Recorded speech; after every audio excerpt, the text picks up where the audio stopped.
लाहौर की special court central में FIA money laundering case की समाअत कुछ देर बाद होगी। एफआईए ने सलमान शहबाज की जायदादों का रिकॉर्ड जमा करा दिया है। शहबाज शरीफ और हमजा शहबाज ने आज हाजिरी मुआफी की दरखास्त जमा करा दी है। इस पर बात करेंगे डॉन न्यूज के नुमाइंदे राना बिलाल से। राना बिलाल, क्या अपडेट्स हैं? कब तक समाअत शुरू हो जाएगी और कौन कौन पेश होगा आज?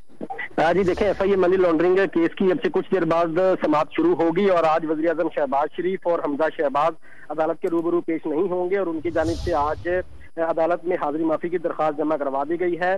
स्पेशल कोर्ट सेंट्रल के जज अजाज अवान जो है वो कुछ देर बाद समाअत का आगाज करेंगे। इस हवाले से जो शहबाज शरीफ के बेटे हैं सलमान शहबाज, एफआईए ने उनकी जायदादों का रिकॉर्ड भी अदालत में जमा करवा दिया है। अदालत सलमान शहबाज को इश्तिहारी करार दे चुकी है और गुज़िश्ता समाअत पर अदालत की जानिब से सलमान शहबाज की जायदादों का रिकॉर्ड तलब किया गया था।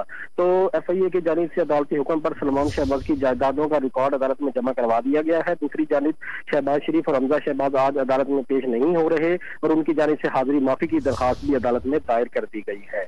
बहुत शुक्रिया आपका राना बिलाल।